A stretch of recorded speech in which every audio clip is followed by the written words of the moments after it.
what is happening. Broadcasting live from the Zimmer Communications World Headquarters. Great news for the American people. This is Wake Up Mid-Missouri with Branden Rathert, featuring Stephanie Bell, News Director Brian Houseworth, John Marsh, and Hannah, the producer. This is why we listen to you. Get ready, pal. And now, here's your host, Branden Rathert. Earlier today, an American fighter jet shot down a suspected Chinese surveillance balloon that had been spotted crossing the United States, officially ending history's most complicated gender reveal party. And bad news for China, it's a girl. Was that maybe not the proper way to lead off the show this morning? Welcome into Wake Up Mid-Missouri. That from Saturday Night Live. Good morning. I am Branden Rathert, joined by John Marsh. There's producer Hannah. Good morning. Our guest co-host Scott Fawn this morning. Thank you very much for having me, and I have such a new respect as a person who listens most every day. The fact that you get up this early, oh my God, Hannah, you, even Stephanie, it's just a whole nother culture, this pre-6 a.m. thing. It's different. Yeah. And you even got to experience gas stations at this hour, right? Oh, they look at you like, what have you been hanging upside down in a cave the last 3 hours? I mean, it's a whole different crew of people. Like, normally I'm well hungover if I'm up at 6. There's like a problem. But in this situation, it was a whole different way to see the world. It's different, that's for sure. As a matter of fact, a lot of times, so I get up at 2:30, usually here by 3 or 3:30. But on the rare occasion I walk into a gas station in the morning, you almost do, you get that look like, number one, you're bothering the employees at the gas station because nobody comes in overnights. And the other thing, they look at you, it reminds me of the old comedy bit by Chris Rock. Like if you're out doing things at 2:30 in the morning, or if you're at an ATM at 3 o'clock in the morning, there's a good chance you ain't at that ATM for a really good reason. You ain't getting cash out to pay your ties, right? That's exactly it. But it was shout out to the gas station in Ashland. They were checking me out while stocking the shelves and wondering, what are you doing up this early? As I was too, to be honest with you.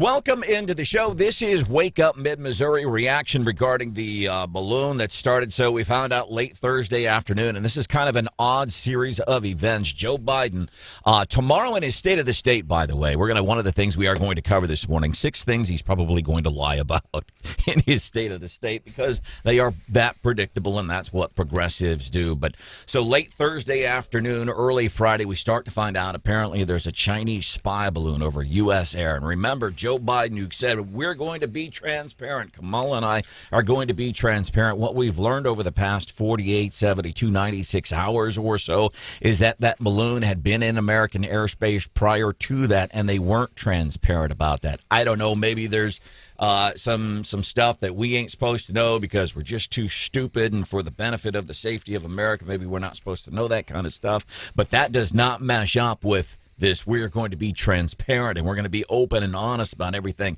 that's happening in your country. It just doesn't add up. And then the idea that they would wait, and I know the thing was when it was over Montana, we don't want to shoot it down, we don't want to hurt people or homes, wait till it gets out over the ocean. Well, before it did that, guess what that balloon did? It came, and I'm still convinced there's some dude in China operating this thing like a drone. It wasn't just, I believe that. To go by Whiteman Air Force Base here in Missouri. And, John, we know that's a very important installation. B-2s and all, for sure. And then down I-70, right down I-70, Friday afternoon, everybody texting in pictures. Oh, look, it's the Chinese spy balloon going right down I-70. So here's what I'm thinking. See, it's going right down 70. It's taking pictures. It's taking surveillance. And, by the way, then to shoot that thing down after China, I'm guessing, I've maybe got a little bit of a tinfoil hat on right now, but I'm guessing China's got and it's relaying here's the layout of I-70, one of the most consequential interstate highways in America because of connects the east to the west. Basically, we're going to get that and we're going to bomb that stuff. And then so then you lose access to Whiteman Air Force Base and Scott Air Force Base, which it flew over in Illinois. I don't know if any of this stuff is accurate, but as somebody with a barstool knowledge of politics and global affairs, that's where my head's at. I think, if I had to guess, they probably didn't get a lot they couldn't have got with a satellite. I think it's more provocation. I think it's more, what are you going to do about it? And the truth is nothing. If I had to guess, I think they're poking and prodding and agitating in ways because I think they want to take Taiwan back. And I think that's what it's really building towards is, I would say the response in Ukraine slowed them down some because it has been a united response from many countries, pretty successful. But if I had to guess, that's just China poking America with a president that probably is not going to be the most hawkish on foreign affairs, poking America and saying, what are you going to do? And the truth is, what we did was we had some bureaucrat that was going to go to China that said, I'm not going now. Oh, we'll show them. I think it was just part of a very planned out provocation for Taiwan. It's funny. We tend to think in news cycles and tweets, and Henry Kissinger came here once to Jeff City, and a gentleman that met him, they were asking him questions at dinner, and they said he'd just been to China. They said, well, what did the Chinese think of the French Revolution? And he said, I asked them what they thought of it. And he goes, too soon to tell. And these people plan their stuff out. And I think this is all part of a long-term provocation to take back Taiwan, which they view as rightfully theirs, in a more aggressive way than Vladimir Putin's ever thought Ukraine was part of Russia. So the other thing that I think is interesting, besides the fact that, by the way, again, we had to have flights on the eastern seaboard. They grounded flights as this thing passed by. And remember, Biden didn't even want to go after Osama. Whenever he was vice president under Barack Obama, he has famously and probably regretfully told the story, I didn't think we should go and get Osama. You think he even really wanted to go and get a Chinese spy balloon? To Scott's point, you talk about not too hawkish on foreign affairs. We look weak as a country. That's my take. And we've had NATO has said, listen, because of Joe's sloppy pullout in Afghanistan, that's why Putin took that. That's why Putin decided to invade Ukraine, because we look weak on a worldwide stage. And we know this. Biden has said in the past, and he's tried to clarify his comments with much failure about his take on Osama bin Laden. Two people for certain said absolutely do something. One, the CIA director said go. I was the last guy in the room. In order to give the president the leeway he needed, I said, Mr. President, there's one more thing we can do, what we had discussed about, another pass to see whether it was bin Laden. I said, you should do that, and there'd be still time to have the raid. And the president said, no, we're going to do it. There were other people in that room that night. They decided to go and get Osama bin Laden. Biden, and he's tried to mop up that story over the years. So I'm going to guess he didn't even want to shoot down this Chinese spy balloon. Man, I don't want to do that. I didn't even want to go after one of the greatest known terrorists in the history of the United States of America. I didn't want to do that. I don't want to do this. China is poking, and it is still incredible. I almost think we may even look worse, because we can say, haha, we shot it down. But do you think it could have been a test from China? Like, we're going to float this over there, literally, and see what happens. Pushing the boundaries. Yeah. What can we, it's like you're a 4-year-old kid. You know, when you're 4 years old and you realize you're at that point in the relationship with mom and dad, you realize mom and dad don't run things here. Me, the 4-year-old, I run things. I'm going to evoke action. I'm going to cause, and that's, yeah. Brandon, I always thought, I've enjoyed your take on Trump, because I think Donald Trump was a very, very successful president by any metric we judge presidents by. He was just kind of an erratic jerk a lot of the times. I do think part of that erraticism, though, if you go into a fight and the guy you're fighting is a little out there, a little crazy, you're a little less apt to dive in. You're a little nervous. And I think part of Trump's erraticism that I think embarrassed a lot of people who supported him, part of that on the world stage, you didn't really know what he was going to do. And I thought he had some good success with people having his bluffing on folks. You know what Joe Biden's going to do? Nothing. You don't know what Trump's going to do. Now, he might do nothing, but he may just say, he may go take Taiwan. That erraticism and that unpredictability, I think sometimes with a foe like China, I'm not sure that's always a bad thing. In fact, I think it probably did pretty well for him. Marissa's weighing in on the Wake Up Facebook page. She said the shooting down of the balloon was as pathetic as Yearwood's apology. Dr. Brian Yearwood, head of the much maligned, much troubled Columbia Public School District. Yeah, there's two other areas that we should point out also that satellite would have gone over. One is Rosecrans, which is in St. Joseph, because the Weather Service actually was the first time I saw it was in Missouri. Now, that doesn't have nearly the impact of Scott Air Force Base, but nonetheless, it is a military installation. But also, it went right over, or if not right over, near the Callaway nuclear plant in Mokane. It was right along there. And LG Patterson, who's our professional photographer here at Zimmer, KWS.com, 939theeagle.com, he took right outside the radio station out at the satellite dish where I was with him. I tried to take it with my phone. I got a decent photo, but nothing like his. He had like a telescope, basically, but it's up on our website. And I thought that was, it even then looked mammoth. For that thing to be that high in the sky and you could still see it that clearly, it was pretty amazing. But those pictures are up on our websites. So I took a nap Friday afternoon, as one does, and I woke up and I'm scrolling through Facebook, and you know how you're kind of not fully with it right after you wake up? It was just photo after photo of a white dot on a blue background. And I was very confused for about 5 minutes until my bleary eyes started reading what the captions were saying. So, Sean, via text 874-9390, hasn't been this much commotion over a large balloon since the police had to stab the Barney and the Pink Panther balloons to deflate them in the 1997 Macy's Day parade.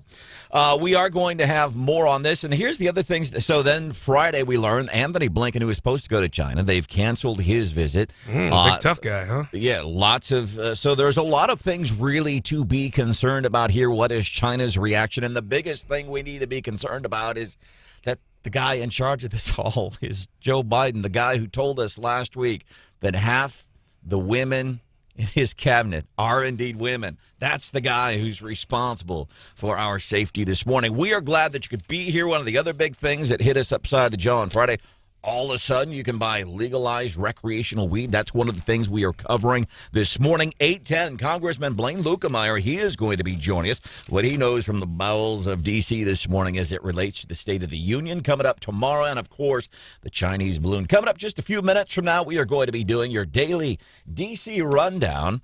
So this happened. Biden in Philadelphia. They love Biden. You know, because they're in the Super Bowl against our Kansas City Chiefs. 4 more years they're chanting. Well, about those 4 more years, we're going to cover that in the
Mr. President. Well, I was in Philadelphia. They love Joe Biden in Philadelphia, but they're also Philadelphia Eagles fans. Lord forgive them, for they know not what they do. That's getting us into today's daily D.C. rundown. 4 more years, they said. This as we get ready for the State of the Union. That is happening tomorrow night. This following the mishandling of the Chinese spy drone. This following a whole succession of failures.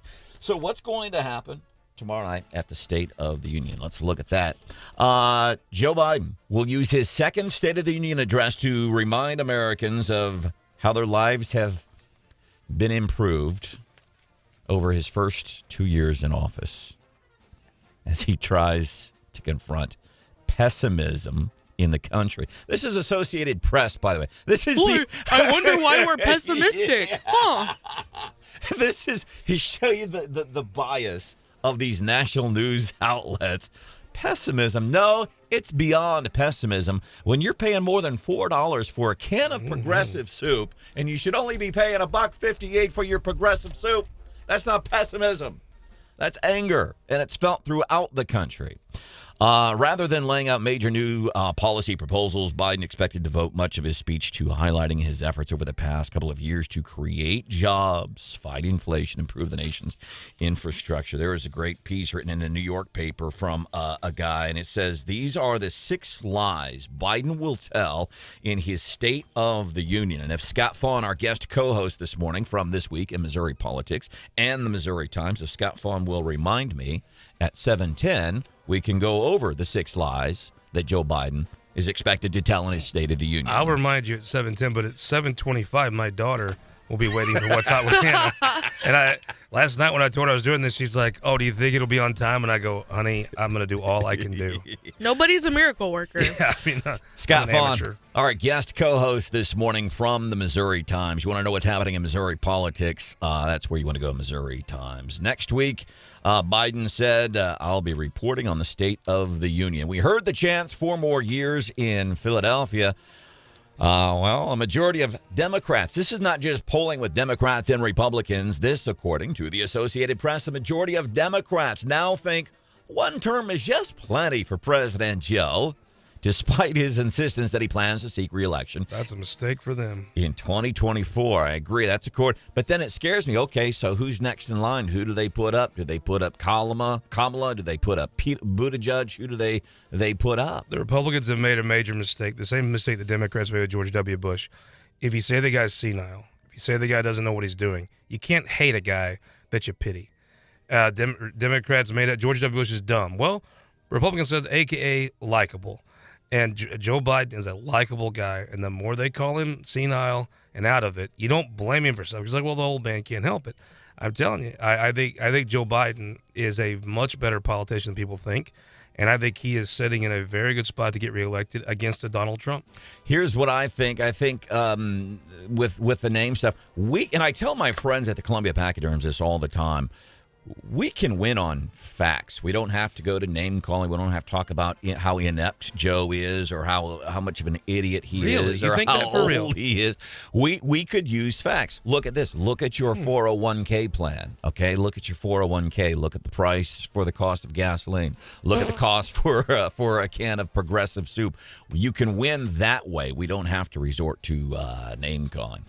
A new poll from the Associated Press and the NORC Center for Public Affairs research shows that only 37% of Democrats say they want him to seek a second term.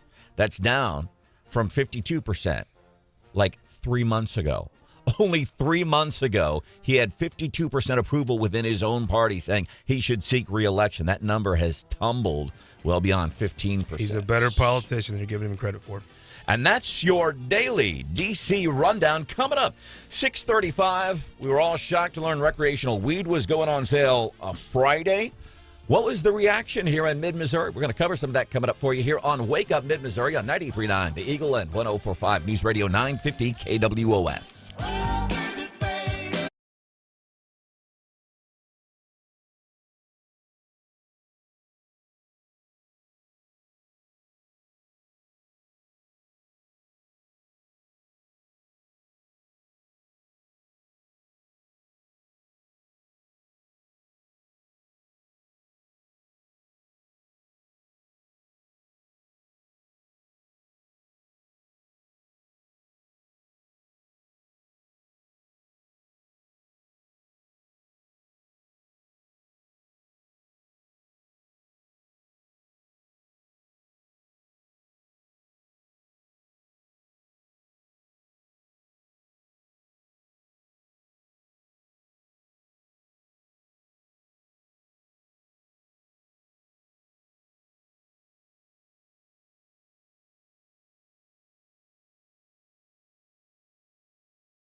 want everyone in this audience to know that even though the media frames this, that it's me versus that community, that is not what it is. Do not blame the LGBTQ community for any of this shit. This has nothing to do with them. It's about corporate interests and what I can say and what I cannot say. Dave Chappelle, who, by the way, he won a Grammy last night for Best Comedy Album, and I was pleased by that because when it comes to the comedy stuff, you never know. And I don't know what's funny out there that would be woke, but Dave Chappelle, I was glad to see that he did win last night with Grammys for Comedy Album of the Year. Pop Solo Performance, Scott Faughn, one of his favorite artists, Adele, wins for Pop Solo Performance of the Year. Is she kin to Dave Chappelle? Because I absolutely love Dave Chappelle. I love Chappelle's political views before. I'm an old school Chappelle show watcher, watched every episode multiple times. Love Dave Chappelle. And I think his TV show on Comedy Central that he did for his skit comedy, to me, is way funnier than his stand-up. And his stand-up it's not as funny as Carlin, not quite as smart as Carlin, but very intelligent. And that's what I've liked about Dave Chappelle. He's very intelligent. He goes after any political side, doesn't play it down the line. He says what he thinks, whether it's political or whatever, and he pushes the line. That's and a it's fair thing. Comedy. There were grown men and women in Carlin's day that could be offended without melting down. Dave Chappelle has to tell his jokes in the snowflake culture of, oh my God, I can never be offended, or it's we have to stop the world for my little feelings. I think he's a modern day Carlin because we're modern day wusses. The Chinese spy balloon, if it picked up anything, it's these people's feelings. Oh, my God. China's reporting back. Nothing to worry about there. Yeah, it's just for real. A bunch of wokiest, man. And half think they're dudes when they're not, and the other half think they're chicks when they're not. China's probably reporting back from that drone. Oh, we've got nothing to worry about here. Other big winners last night. By the way, Beyonce set a record most Grammy wins of all time. The person that she beat, the previous record holder, was a dude by the name of George Solti. That's what I said, too. I'm thinking like Michael Jackson, maybe somebody like that, but apparently he's a composer. He gets a bunch of, like, behind the scenes is what he's been awarded for. Quincy Jones, longtime music producer, third in the list, and then Alison Krauss, who's I think she had a country hit song, but she's more like, I think like Whiskey Lullaby, yeah. The bluegrass kind of stuff. Welcome into the show. This is Wake Up Mid-Missouri. By the way, Scott Faughn's daughter is one of the people responsible for whenever we do get to What's Hot with Hannah at 7:25-ish. We credit Millie, who's a middle schooler at Blair Oaks. You kind of fell off the wagon. You were doing good for a while. Yeah. Oh, I know. I could tell you. And let's be clear there, I didn't fall off the wagon, actually. I got away from being just on can't top. read a clock. I think she's probably still getting ready, so there's questionable if she's listening or not. I actually set my truck's clock back a minute just to try to help out. It still didn't help. Welcome into the show. It's Wake Up Mid-Missouri. Our guest co-host this morning, Scott Faughn, hosts the TV show This Week in Missouri Politics. You can see that on Sunday locally on KMOS. Also has the publication Missouri Times. Great insight to what's happening in Jefferson City. There's John Marsh. Good morning. There's producer Hannah. What up, yo? My name is Branden Rathert. Hausworth is here, too. Stephanie Bell's going to be back in a few days. Coming up 8:10, Congressman Blaine Luetkemeyer. He is going to be joining us. More reaction from that Chinese spy balloon, which Joe waited until after it had gone I'm guessing, getting all the information it needed, whatever kind of information it was. Then after it gets everything, then boom. He probably wanted to wait till he could take a picture with his cell phone and put it on his Facebook page before he shot it down. By the way, so I want to talk about the recreational marijuana here in Missouri. One of the things that we were told, because obviously there was a whole bunch of stuff going on. And then we've learned, by the way, this was over airspace long before we knew about it on late Thursday afternoon, early Friday morning. Pentagon, here's a Pentagon spokesperson, because people are asking, well, where is it? This is before it was heroically shot down by the president. Before it was shot down. What we're not going to do is get into a hour-by-hour location of the balloon. Again, we're monitoring it closely.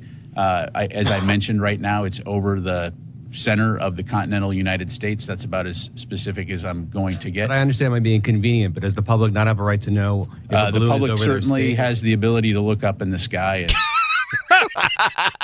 Just look up if you want to know where it is. That's probably what the Japanese said at Nagasaki too. Just you'll know when the bomb's here. Just look up.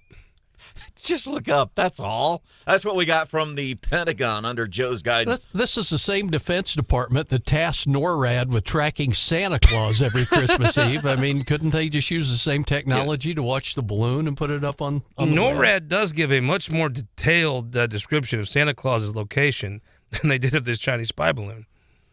Here's something else. And again, I wore the aluminum foil hat a little bit this weekend. Oh, boy. Sounds like it. The other thing I'm thinking is that Chinese spy balloon in its path right through Missouri, right past Whiteman Air Force Base, past Scott Air Force Base over in Illinois, right as it was coming down I-70, sprinkling like this magical fairy dust that's a compliment to COVID-19, and now it's going to be a 1-2 punch, and we're all going to die. That's one of the things I was thinking. Or how many people do you think went and got their masks back out after they heard it was a Chinese spy balloon? I tell you what, the people that should be afraid probably isn't anybody here. They just got more views on their Facebook page over this. People that should be afraid are in Taiwan.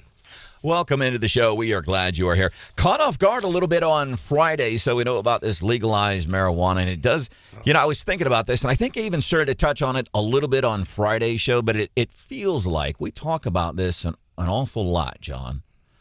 And I try to be careful. Like, I don't want people to think that, like, man, that Branden must really be into weed. He has sure talked about this, but I've tried to put it in a perspective. Scott, when you were a little boy growing up in the Boot Heel of Missouri, and John and myself, we think about watching the movies like Reefer Madness and in the 80s in St. Louis. And to think to today, now you can go and buy in the state of Missouri, Branden, I would buy more say marijuana. You're the Brian Hawksworth of pot in this state. I mean, you're all over the issue. I just think you're a very informed broadcast journalist. That's all. Just kidding. Well, we have fact-checked that statement, and you are wrong on all counts. I am so disappointed in the hippies in Columbia. I mean, the state, Mike Parson, the old sheriff, comes out and says, okay, you hippies can smoke pot now. And the people in Columbia, I mean, I am so disappointed in you hippies. You're going to let this stand? You have to wait until you get the city's permission to smoke pot? Hippies, hear me out. I am but a simple hillbilly who simply drinks moonshine. I honestly don't smoke pot, legal or illegal. But you people did sit-ins. You ended a war. And the next generation, the Chinese spy balloon comes across, and they say legal pot. And they see the Germans down in Jeff City can buy legal pot. But these hippies in Columbia won't smoke pot until they get an extra government form. I am so disappointed in the potheads. You people, Cheech and Chong will be embarrassed to know you. That's ridiculous. Gotta have permission from the city of Columbia. When they made moonshine illegal, we went to jail for our rights down in Southeast. My great granddaddy spent 4 weekends in jail for moonshining because he's I just figured some hippie in Columbia that's been buying, small bags of pot on the streets, you'd be like, we're not gonna take it. And get out there on the street, smoke your pot, Columbia. You don't gotta wait for permission from the government. Get out there and use your constitutional right to toke up. The statewide license doesn't automatically give all Missouri businesses the go-ahead. Some Missouri, and I haven't heard of any other cities, incidentally. If somebody knows of one, I'm glad to hear it. I did a kind of a cursory search over the week. What are some other cities in Missouri that are like, no, we're going to wait on the legal weed until we've made our own rules? Quick searches, I couldn't find any other city in Missouri that's waiting. Except for Columbia. And if you would ask me, we'd ask Blaine Luetkemeyer, if you'd ask me which city would sell pot first, Jeff City or Columbia, it'd be no doubt. The hippies up here would demand it. Jeff City might want to follow more rules. Wrong. You hippies, you disgust me. You disgust me. City Council plans to vote on Columbia's marijuana license regulations at tonight's City Council meeting. And I do imagine City Councilwoman Pat Fowler, she's one of those, she's one of the most wokest politicians I've ever seen. She likes to hear herself talk. I envision she gets into her Toyota Prius at the end of council meetings, farts inside the car, and inhales deeply. What the hell? That's the kind of person. That's my observation of all Columbia people, so I don't know. But she is wearing a mask. We need to point that out. That's who Pat that fast. And she's one of those, I think she likes to hear herself talk. Most common phrase she says at City Council. Well, but first, let's put together a committee and let's study the issue and let's put together a focus group to talk about putting the committee together to do. But it's that kind of people I'm like tell you that. right now, if Brian Treese was mayor, all those dirty hippies would be high all weekend. Brian Treese, by the way, folks, what is he doing? He's doing some stuff with the Missouri Department of Transportation. Absolutely. I tell you, Mike Parson, when he wanted to rattle that cage, Warren Erdman and Brian Treese are two of the best picks you could have possibly had. I think they're going to change MoDOT. And look, I think MoDOT's running pretty well right now. But there is some relationship issues. And I tell you, if you could have picked two people to come and straighten some of these things out, Brian Treese and Warren Erdman, two accomplished Missourians, two statesmen, I can't imagine two better people to put on the commission.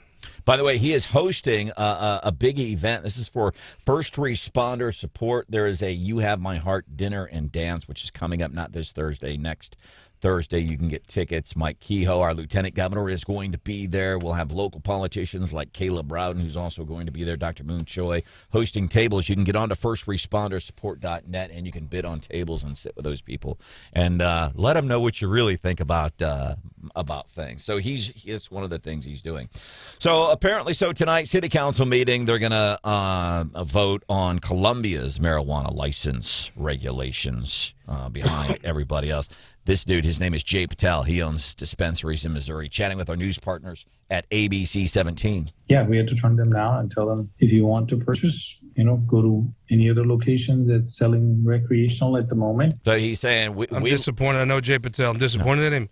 Jay, step up. Fight the man. Don't take this lying down unless you're lying down high. This is wrong. There should be a protest. If there's one thing Columbia people would have a special city council meeting on a Friday for, it would be pot, right? Don't all you people smoke pot all day? That's why I stay south of the river. And that's so. Just don't follow the laws. See what happens. But this Jay Patel, and I felt bad for him. He's like, so here my business. So people are coming in to his dispensaries, and he's like, hey, you got to go to my competitor. We should ask Blaine Luetkemeyer, if you were going to ask who would let you sell pot faster, Barba Buffalo or the old Polk County Sheriff Mike Parson, I'm going to say I would have said Mike would have been a little slow on the trigger there. I mean, this goes against everything Columbia stands for and every reason I don't come here. Is I would thought you people would be ready to go to war for pot, but instead, take it lying down. I think the Chinese are fine. Coming up just a few minutes from now, we'll continue our conversation on this, the lies that Joe Biden is expected to tell at his State of the Union address, which is happening Tuesday. Good morning. It's Wake Up Mid-Missouri.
we're told it first did so, it first entered U.S. airspace over Alaska 2 Saturdays ago. Is that when the Biden administration learned about it? I really can't speak to that. What I can speak to is the great cooperation. I can't speak to that. In other words, the answer is yes, we knew 2 weeks ago, but didn't tell the American. Come on, it's Pete Buttigieg. He's the Secretary of Transportation.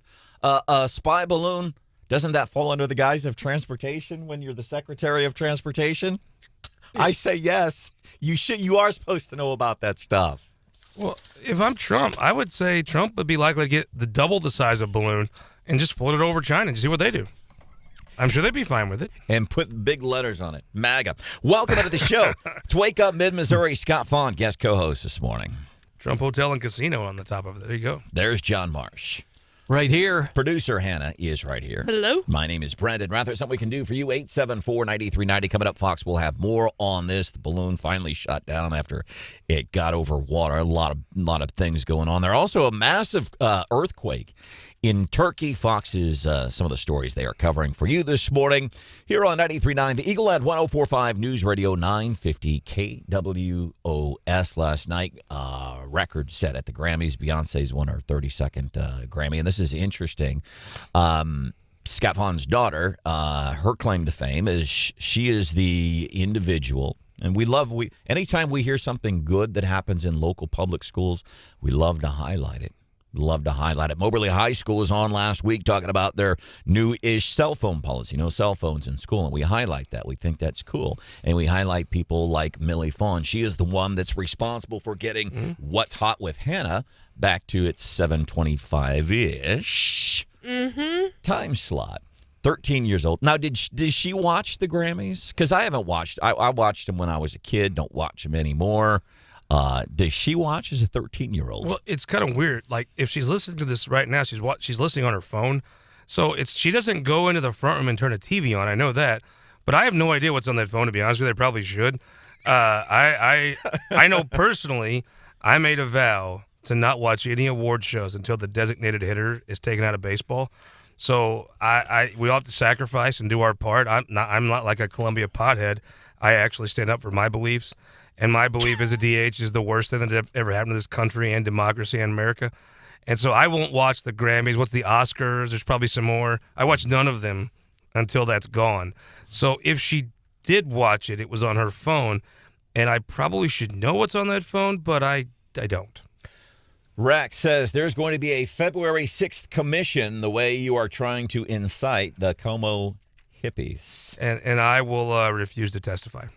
Coming up here on the show a little bit after 7 o'clock, one of the things we're going to be doing following Fox News, so Joe Biden's State of the State tomorrow night, and I like it when he gives up and gives public speaking. When he does public speaking, I usually win bets. Christopher Arps, who's here every Tuesday at 6:35. Dude knows Jefferson City politics. I put him neck and neck with Scott Faughn. But smarter than me. We usually bet on anytime Joe goes out and gives a public talk.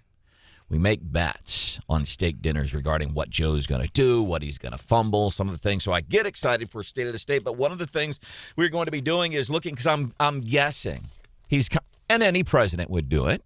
They're going to come out and tell you all the good things, even if they are lies. I will tell you this: your most liberal Columbia listener, I mean, works at Mizzou. You're a journalism professor, the most liberal people on earth. Even they have to admit, Donald Trump's speeches were fun to watch.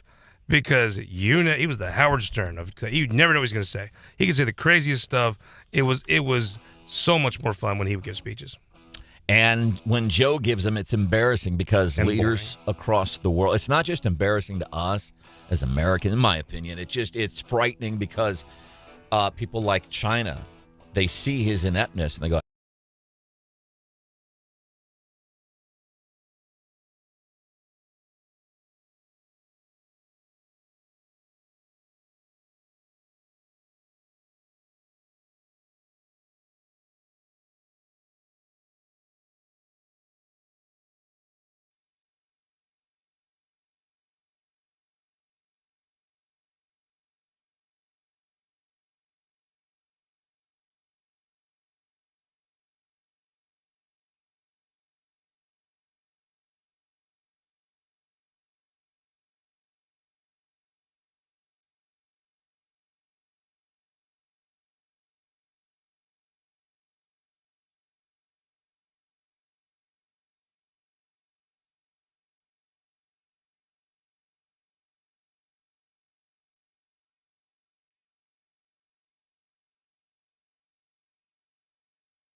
What is happening? Broadcasting live from the Zimmer Communications World Headquarters. Great news for the American people.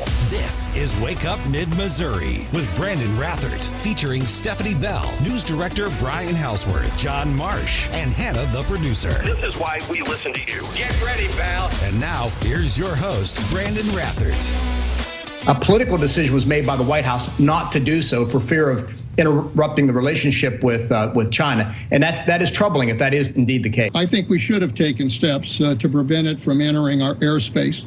And I'm not sure that we should have allowed it to simply cross over the country, cross over what were obviously sensitive military sites. I don't see the logic of that. All right, and I think those two comments need context. The first voice you heard, Mark Esper, formerly Secretary of Defense during the Trump administration. That second voice, Leon Panetta.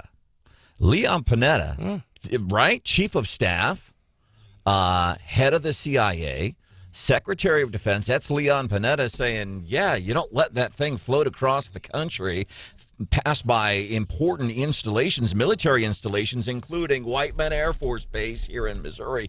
You don't do all that and then shut it down. That's not how you do it. And this is a guy who he had dealings with Biden every single day, I'm assuming, in all of his years in the White House under Obama. And he's pretty much, I think, I didn't see anybody, even on MSNBC yesterday. If you saw it, please let me know. 874-9390. I didn't see anybody on MSNBC or CNN come out and say, we handled that exactly the way you should. I didn't see it. Well, I think their argument is they jammed the communications and then they shut it down once they didn't know what was inside it. I honestly don't think they picked up anything you couldn't pick up from a satellite. I think it was just a clear provocation that, let's be honest, Biden, what are you going to do about it? And the answer they knew, or they suspected, was nothing. And it sounds like the answer they're going to get is, we're going to do nothing. It would be like you go to school, and let's say you're going to Smithton School, and you walk in, and there's you've got a fill-in teacher, you got a substitute teacher, and you do anything you can to provoke that substitute teacher, because that substitute teacher has no power, no nothing, very likely won't do anything, and that is Joe Biden. Joe Biden is the substitute teacher, and China is the student who's coming in and taking advantage of that, knowing you ain't going to do anything. Look at Russia. I mean, the Ukraine thing didn't pop up out of nowhere. They invaded the country of Georgia, and they took Crimea before they ever did this. And guess what we did? Nothing. So China pokes you, you do nothing. I mean, and maybe nothing's the right move, right? I'm not an expert in these things, but I do think it was just a provocation. And they probably got the response they were assuming. That they thought, like, okay, we thought he was going to roll over, and that's what he did, and that's what the people of America did. Before we move on, I do want to bring in real quickly, by the way, the voice you're hearing this morning, Scott Fawn on Wake Up Mid-Missouri. Stephanie Bell is back next Monday. Scott Fawn hosts the TV show This Week in Missouri Politics, airs on Sundays on the ABC affiliates in St. Louis and Kansas City, airs locally on KMOS. Do you think Stephanie fled the country because she didn't want the spy balloon picking up anything she was doing? She wanted to keep her activities under wraps, so she went to England? Could be something to that. There's Brian Houseworth. It's good to see you all. Thank you. John Marsh is here. My name is Branden Rathert. There's producer Hannah. Want to welcome into the show Rick Combs. Rick Combs, retired base commander, F-15 fighter pilot. Saw combat action. Ran for governor of Missouri. Wanted to visit for about 5 minutes. Rick, welcome in. Thank you for your service to the country. As we spoke on Friday, I wanted to touch base again now that we see that the president, he boldly, I had that thing shot down. I don't know about military matters. I'm thinking, and correct me if I'm wrong, like, well, didn't it already do all the damage if it's going across the country? It's a spy balloon. Then we shoot it down after it gets out over the ocean. If it was spying and for nefarious purposes getting information on the United States, wouldn't China already have that now, whether it's shot down or not? Oh, absolutely. The platform under the balloon is tailor-made to relay any information, any data, any imagery to their own satellites, and then back on to China. So whatever it was picking up on, it completed its mission. So let me ask you this. I'm thinking about folks heading to work. It's Monday morning. Hopefully we've all had an amazing weekend. You were in the military. I was not. Mm-hmm. I like to think I know a lot about these things. I've got the barstool knowledge of stuff. There you go. With what you know, with your time fighting in combat, F-15 fighter jets, retired base commander, years in the military, you ran for governor. What is it that we should be, just as residents of America, what should we be most focused on with this whole incident? Well, this entire incident, it's another, it's a provocation in a way, but it's testing. What the Chinese are doing, they're testing. They're pushing and they're pushing and they're pushing. And then when you go out into the Pacific there, and when they go up to Taiwan, they're doing different maneuvers and naval maneuvers, and they fly aircraft over. They're doing all that, and they're getting closer and closer and closer. And what they're doing is they're just testing. They're testing, they're probing, they're prodding, they're assessing. And the Chinese typically, much like the Asians are, they're very patient. So they can do this over and over and over. One day, they'll go right up to the edge, but they won't stop. They'll just keep going. And it's clearly, there are two different things going on here in my mind, is to test America's response and resolve. That's the first part. We failed that test completely. And the second part is they could gather all sorts of information from that. And I've heard the official accounts that we were jamming their ability to send back information. We didn't jam anything that I'm aware of. They can bounce any of that information from that platform that was hanging beneath the balloon up to their satellites and then on back to China. So I think whatever they were doing, we failed on all counts. Congressman Blaine Luetkemeyer, he's here at 8:10 this morning, by the way, to talk about this. Branden, thank you, Colonel. We appreciate you joining us. Again, we have a picture of this satellite, really good photo taken by our chief photographer, LG Patterson, KWS.com, 93.9, TheEagle.com, and it appears I looked out, obviously, multiple times, Colonel, and it looked to me like it was flying, if not directly over, but very close to the Callaway nuclear plant, just based on the path that thing was on. The governor himself, the governor you ran against, Governor Parson, I know you and he obviously respect each other. He tweeted Friday, Colonel, he received zero communication, his word, zero communication from the Biden administration on Friday regarding the suspected spy balloon. Your thoughts on that? Well, he should have received some type of notification. I know the governors in Montana, South Dakota, Kansas, and Missouri, none of them, they're all saying the same thing. They received no notification. There were no communications with Washington, D.C., and that's just not right. Well, why didn't they just shoot it down then? I mean, why didn't Governor Parson just say, well, if Joe ain't going to call, I'm just going to take it down myself? Well, we don't have anything to shoot it down with. As you know, we used to have Air Guard F-15s over in St. Louis, and now all we have are C-130s and B-2s out at Whiteman, C-130s up at Rosecrans. So we don't have the capability of shooting it down. But I saw some state reps had their shotguns out. I mean, that's right. Senator Schroer actually called for it to be shot down. Now, he could have got his own balloon and set in it and shot like that old man and the kid from Up. But yeah, Representative Ben Baker did have his gun out. But Colonel, I was not aware. So you're saying that those jets, they were always there when I was growing up that you're talking about in St. Louis. You're saying they're not there at Lambert anymore? Yeah, we don't have the F-15s anymore. No. Wow. All right, our guest, Colonel Rick Combs, retired base commander, saw combat action in the F-15 fighter jets, ran for governor of Missouri. He's joining us the latest on this Chinese spy balloon that floated right by Whiteman Air Force Base, came down I-70, made its way out to the Atlantic before Joe Biden boldly shot it down. He's joining us this morning here on Wake Up Mid-Missouri. You know, Branden, what we need is a spy balloon to fly over Wrigley Field. That's what Missouri needs. Spy on the Cubs. Colonel, talk to us. Are we ready to tangle with China? I think we probably aren't at this stage. We're after all that fiasco in Afghanistan and Iraq. Our military is pretty weak right now comparatively to what it was. And but right now, I think the question is China ready to tangle with us? I don't think they are. They have some nuclear weapons and all that, but I don't think they have the force projection that they need to fight with us now. So if they wanted to pick a fight, I think they'll wait till a little bit into the future when they can do a little bit more. They do have a larger Navy than we have now, and that means a lot in the Pacific. That means an awful lot. Colonel, do you think China, though, is going to wait? If they do something that's out of their plan, it'll be because of some internal unrest, right? They want to wag the dog and rally folks against America or against Taiwan or whatever. If they go early, won't that be in response to some internal unrest? That could very well be. I expect that they'll make a move on Taiwan within the next couple of years. Really? And then if they try to have a war with the United States, I look for they and Russia to team up, and probably later on in this decade, and try to have a war with us. But I don't think they're quite ready yet. Won't Taiwan spark a war with us if they invade Taiwan? I think they'd go to war in Taiwan. I don't think we would do anything.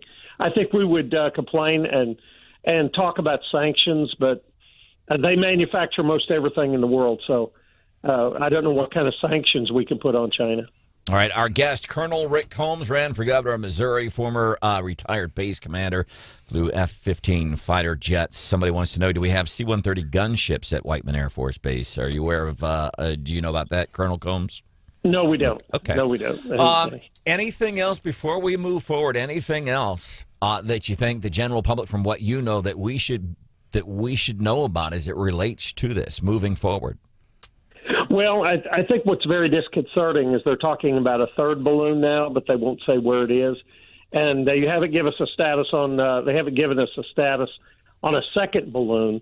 But what we people really need to understand is that balloon. Those balloons are not weather balloons, and they can be used for a host of different things. And different experts have looked at them from everything from a biological, chemical deployment means to an EMP. For those people out there, EMP, electromagnetic pulse, the EMPs, which would be a detonated nuclear weapon up in the atmosphere. And at the right altitude would knock out a lot of our electric grid. And they can also apparently act as targets for shooting practice. Colonel Rick Combs, yeah, joining us this morning. We appreciate your time on the show, and, of course, we appreciate your service to country. Thank you, guys. Have a good day. All right. Coming up a few minutes from now, What's Hot with Hannah? What do you have for us today, Hannah? Well, there's some bougie treatment centers that are popping up around the world. How bougie are they? We're going to find out as What's Hot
7:25-ish, which means it's Oh, you barely made it. It's 7:25. time for What's Hot with Hannah. Did you do it just for Millie or did you do it for me?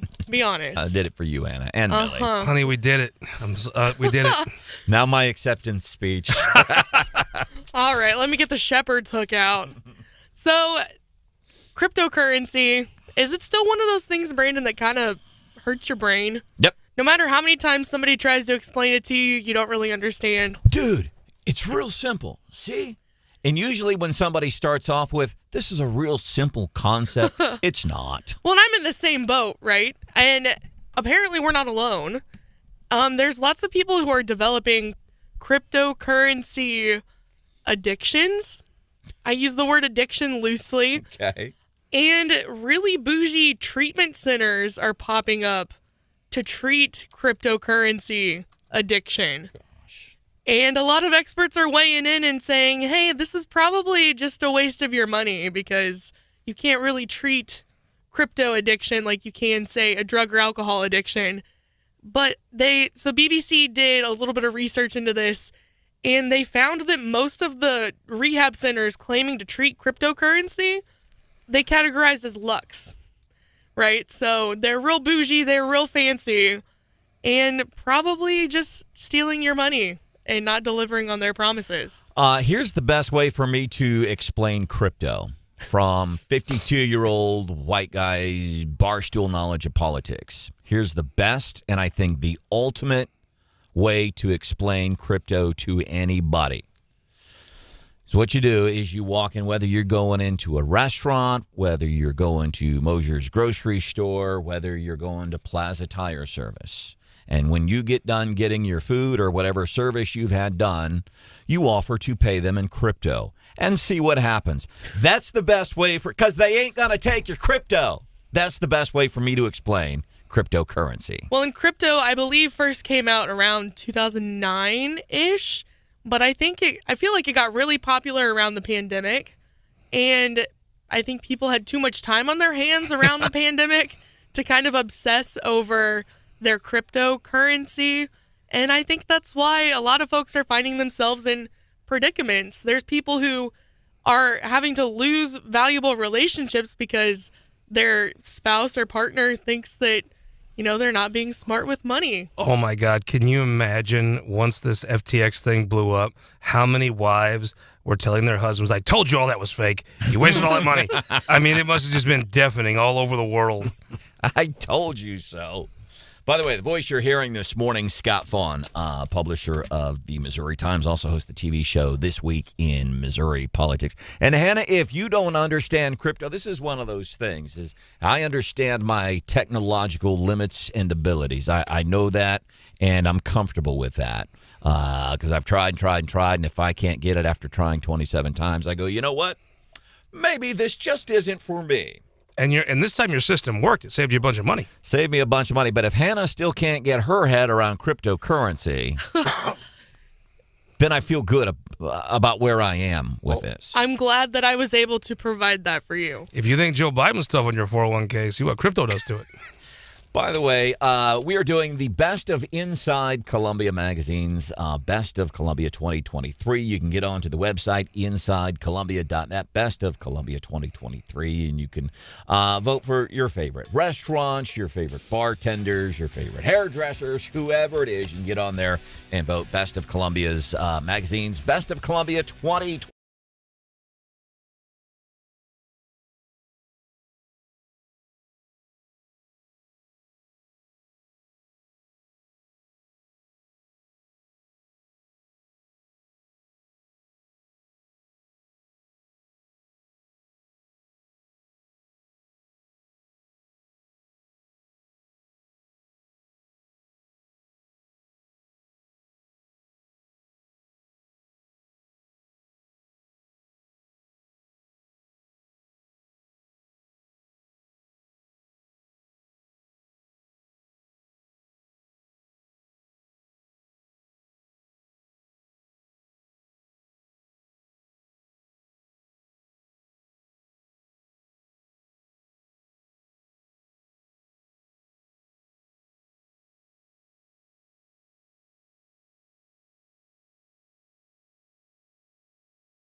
I've got to tell you, Taylor, you have the best fans in the world. I mean, what they did with Ticketmaster, what they might do for artists all over the world, what they might do for fans who want to go to concerts is amazing. I just wonder, once they're done with this, can you get them to handle the price of eggs? Swifties, price of eggs down. You go after those chickens. Trevor Noah, Grammys last night. Beyonce sets a record for all-time Grammys won. She now has 32. Dude I'd never heard of, George Solti. Previously held the record. Apparently he's a composer. Is he on those grocery stores? Salty grocery stores. Quincy Jones is in that list too. And then people like Stevie Wonder and Jay-Z and Kanye West. Welcome into the show. Sheryl Crow was there. Missouri Homegirl was at the thing. I don't know if she was nominated for anything, but I know she was there last night. And she just did. She recently got a pretty hefty nomination. Yeah, last week she received her first nomination to the Rock and Roll Hall of Fame. Which is cool since she's a Missouri gal, but remember, Rock and Roll Hall of Fame, Hall & Oates is in the Rock and Roll Hall of Fame. That's why I have an issue. We're also getting ready to put Willie Nelson in the Rock and Roll Hall of Fame. Willie Nelson he works. I think he works in the Rock. They should just call it the Music Hall of Fame instead of Rock and Roll. Hall of Oates did Sarah Smile, and then I'm sure something else. Man-Eater. There you Rich Girl. Can't go for that, no can do. Okay, we're kind of talking them in now. I mean, you know. Welcome into the show, Wake Up Mid-Missouri. That the voice you're hearing, who's that dude? That is Scott Fawn. You probably see him on Sundays. He hosts the TV show This Week in Missouri Politics, and usually he gets policymakers together, and he chats with folks. Pretty interesting show. You can see it on KMOS locally, and it airs all across the state. Also has the Missouri Times, which is a publication that deals with some of the big things that are happening legislatively in our capital right now. And that other voice you heard, of course, Mr. John Marsh. Highlight of your weekend?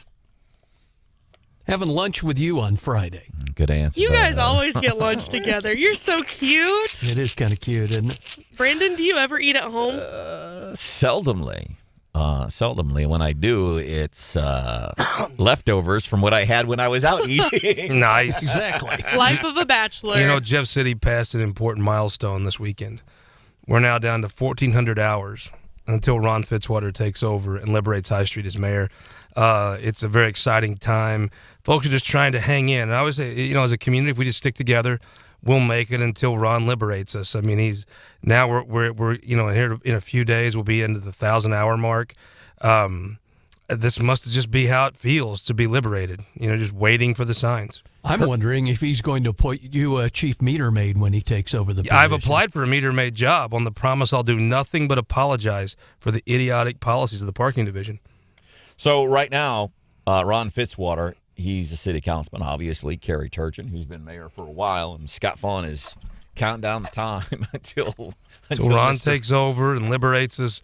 We're all just waiting, So what is the issue? Because every town, listen, you can go to places like Sturgeon. You can go to Ashland. I think the big issue in Ashland right now is growth and traffic circles.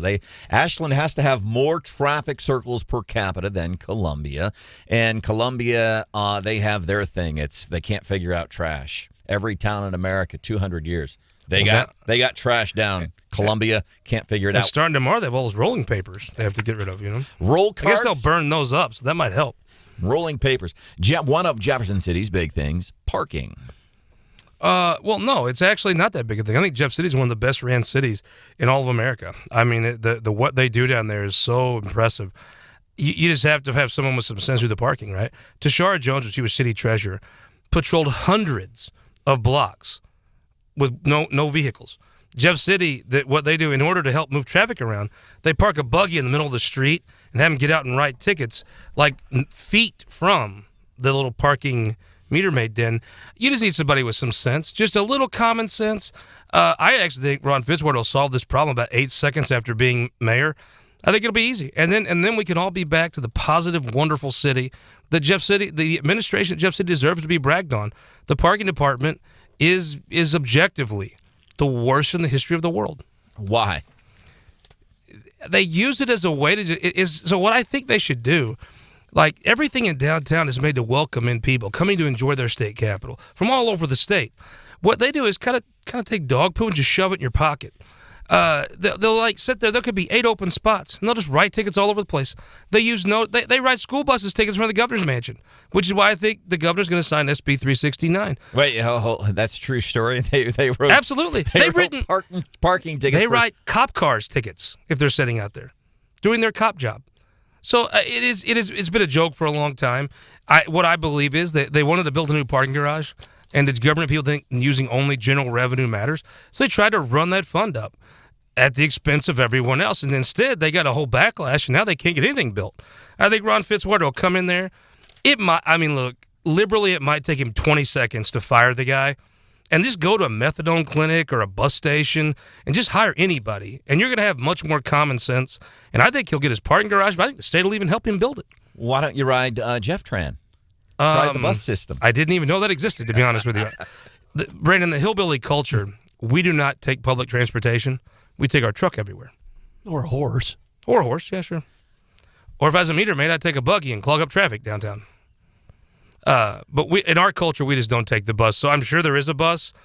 I've never seen it, but I'm sure it exists.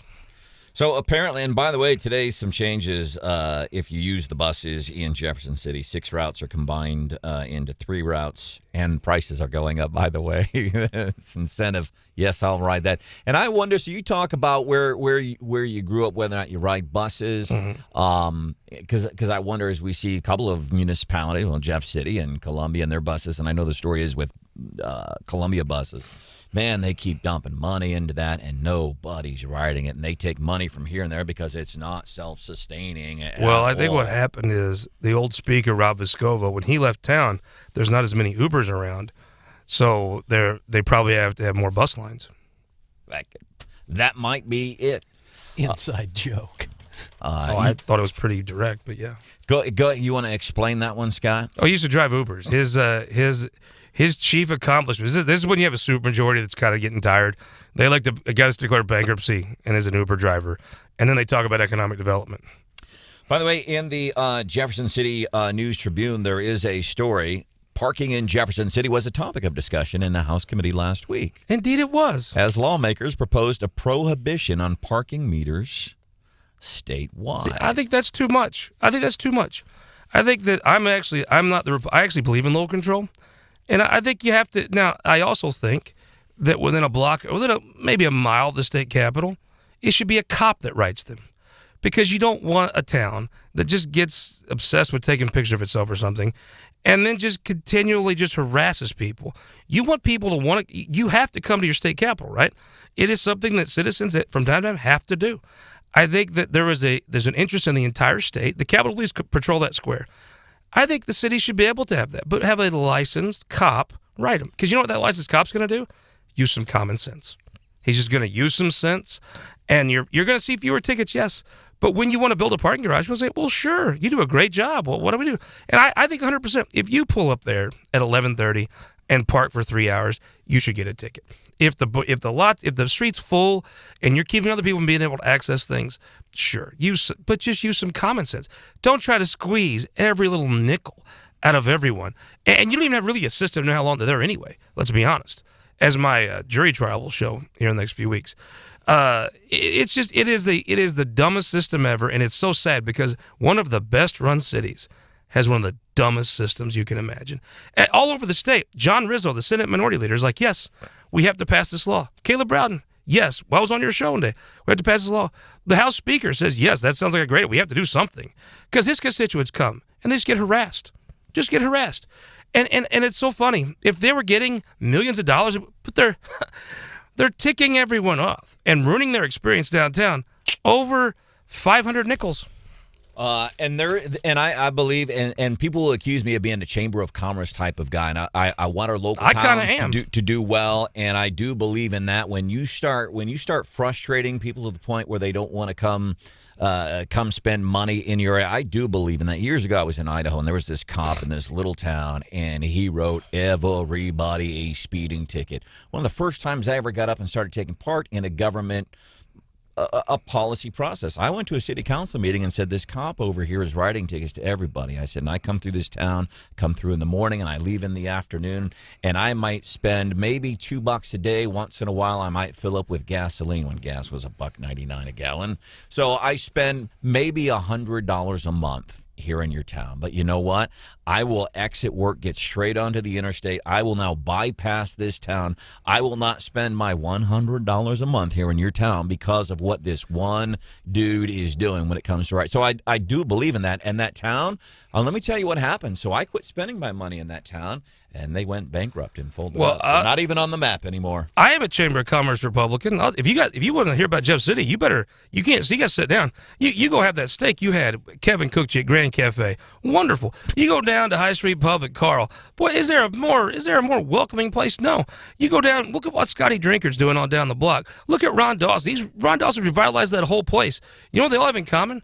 They're sick of being the AFL-CIO come in, remodeled a building, made it so great. You know what Jay Cummel will tell you? Let me help Ron Fitzwater, whatever we can do to get him in faster. I mean, there's an air coming to High Street. It's called freedom. It's called liberty. It's called Ron Fitzwater. All right, coming up just a few minutes from now here on the show.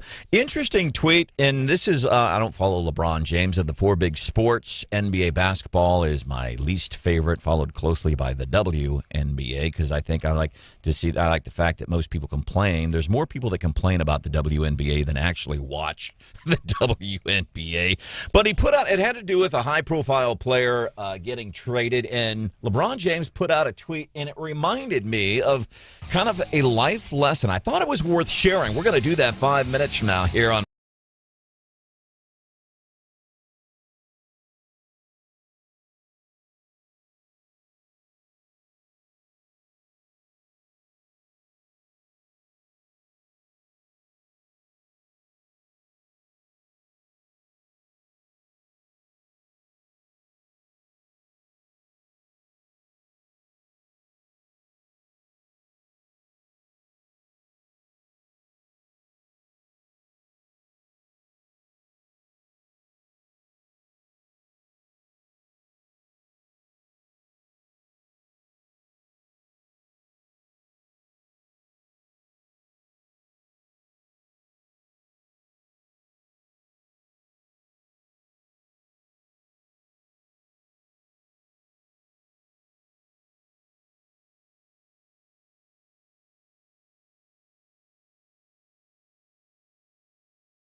president. So that was Biden in Philadelphia about those 4 more years. And the context here is where this polling came from. Associated Press, NORC governmental poll, polling exclusively Democrats. 54% of Democrats said Joe Biden. Democrats said Joe Biden should not run for re-election. This is people within the own party. We've seen Democrats, as a matter of fact, following the whole thing with this Chinese spy balloon over the weekend. We've seen Democrats nationwide come out and say, Joe, come on, man. What are you doing, dude? Not only are you bad for the country, but ultimately you're embarrassing us as a party. And by the way, the other big news over the weekend, let's move around some of our primaries and first votings. That's not going to direct the media's attention from your sloppiness with the Chinese spy balloon. He is hearing it all ends this morning. Good morning. Welcome into the show. Wake Up Mid-Missouri. Guest co-host Scott Fawn, who does he has a publication called the Missouri Times. You get on that website, see what's happening in Jefferson City as it relates to legislation, some of the things happening that are going to be affecting us. And also, quit giggling, affecting us. And then also has the TV show This Week in Missouri Politics. Glad you could be here this morning. One of the big pieces of legislation happening in Missouri right now, the idea of making it, in effect, more difficult to pass constitutional amendments by the voters. So right now it's basically 50%. It is 50% votes. And the weird part is, it's the same for a statute, which the legislature is coming back in and change, or the Constitution. I think that you're not going to find, you pull a Democrat aside, and keep in mind, in California, the Republicans use that process to pass Republican priorities. They can't get through the legislature. There's things that the people apparently want. You can't pass through Republican legislature. So they go to the initiative petition process. Ours is a very easy process, comparatively speaking. You get signatures in 6 of 8 congressional districts. Then you go get just a simple majority. 50% of the folks change the entire state constitution. It is a very easy process. Democrats have used it extremely effectively. They put in a gerrymandering scheme that got kicked out. They did minimum wage. They've done Medicaid. You go down through the list. That's how Democrats have advanced policies. And I think part of that is, why is a state that votes 55-45 for U.S. Senate, supermajority, one party or the over, I think sometimes you can get the policies you really want through this process. You don't have to vote Democrat. But I think if you even pull a Democrat aside, they're going to be like, okay, there could be a couple tweaks here. Because let's be honest, no group is going out and getting signatures. That's not real. They're hiring firms to go get these signatures. And so you right now, there's a policy to take it up to 60%. That feels like it's quite harder, right? That's a significant chunk. To me, the people that talk about equity and equality, if you're in Southeast Missouri, the 8th Congressional District, or North Missouri, a lot of your listeners are totally shut out of that process.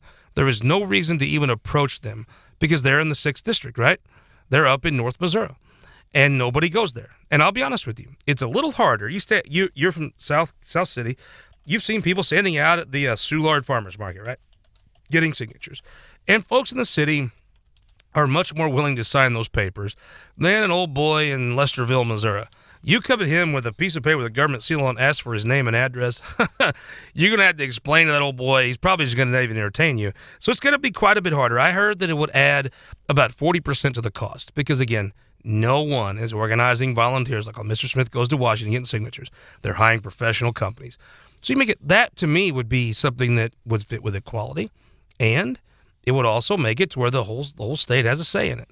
Because if it makes the ballot, these things have a good chance of going through. Now, the last two, you look at Amendment 3, legalized weed, and then Amendment 2 had to deal with Medicaid expansion, and both of those passed with like 50. Like, it's remarkable how close they were. They passed, but basically it was Kansas City, St. Louis, and Boone County that passed those. Is this just butthurt feelings over things like marijuana now being legal because the threshold is at 50% plus one on these? I tell you, marijuana is a unique issue. You have Republicans, hardcore Republicans, that are like, is it my right, if I believe government should stay out of your life, to do this? So marijuana has almost had its own place kind of outside the normal back and forth. But yes, Medicaid is the number one thing that chafes Republicans. They didn't want to expand it, the minimum wage, things they're wholeheartedly against. The marijuana argument was changing and evolving. I believe in the next it wouldn't made it 3 more years without some form of medical passing in the state legislature. But no, those other big issues, ticket issues, minimum wage, Medicaid, they would have never passed this legislature. They're ticked about it. And, I mean, they fought it and fought it and fought it. Finally, the court said, no, you got to do what the people said. I think there's a good argument to make it a little tougher. Impossible? No. A little tougher? Yeah. Do you like that number, 60%? Here we got 10 seconds. No, I don't. It's too high? I think it's too high. It's too high. Coming up here, Blaine Luetkemeyer.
for fear of interrupting the relationship with China. And that is troubling if that is indeed the case. I think we should have taken steps to prevent it from entering our airspace.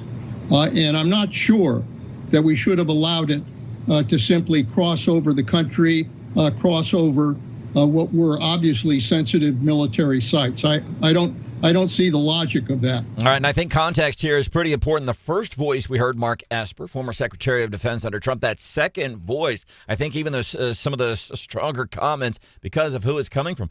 Leon Panetta.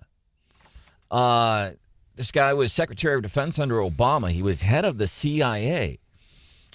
He was chief of staff.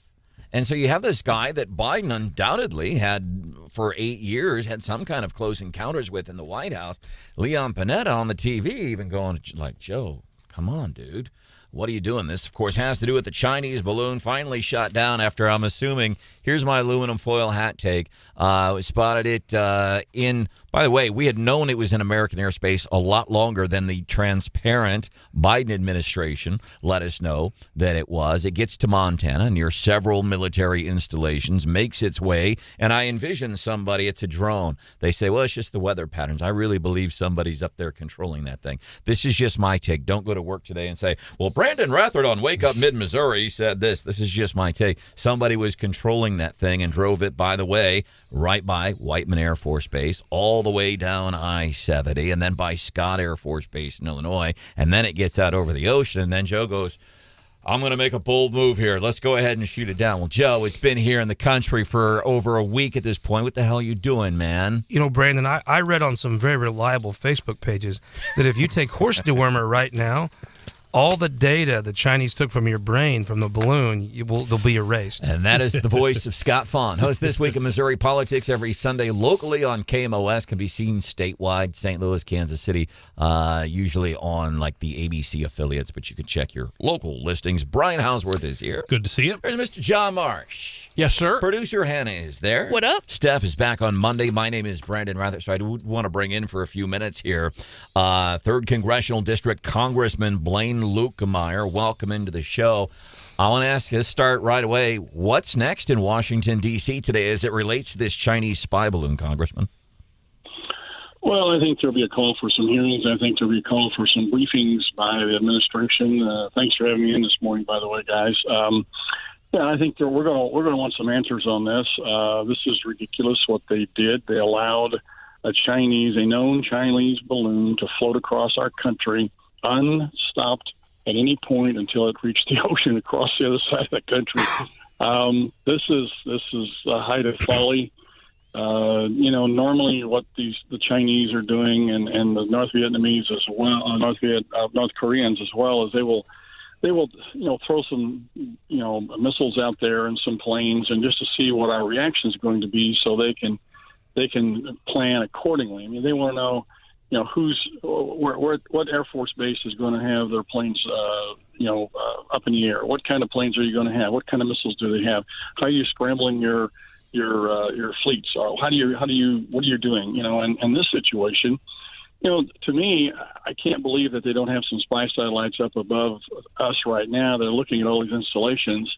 They're getting a closer look, perhaps, with this balloon. But to me, this is really dangerous from the standpoint that this could be carrying a nuclear device, which could be exploded in the atmosphere and have the EMP, the electromagnetic pulse effect, which would decimate whole areas of the country. I mean, this isn't going to just do like one city or even just a suburb. This is going to decimate entire areas of the country when they do this. And they explode these nuclear devices in the air versus the ground, and it fries your electrical grid, so you have no electricity. It fries your computer systems, so you have no computerized, anything that's computerized, everything from your phone to your car to the planes in the sky, your computers, even your microwave is all fried. Nothing works. And so this is how you stop a country anymore, and it doesn't blow people up and blow up buildings. It just decimates them to the point where they can't function. And so for them to allow the balloon to go across the country unmolested, are you kidding me? This is crazy. And Congressman, you and I, one of the things that we have in common, we have grandkids, and my grandkids are in Idaho, and that's in the continental U.S. at least. That's where it was first apparently spotted. We didn't know that from our very open administration.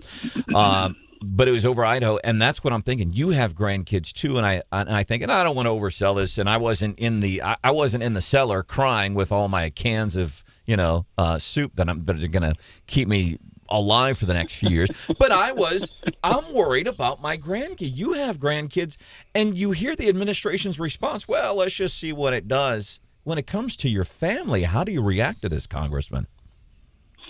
Well, these guys are asleep at the switch on so many fronts. I mean, this right here, it for them to do nothing, allow that thing, knowing that they spotted already in the Aleutian Islands, which is off the coast of Alaska, and they let it go all the way across the country.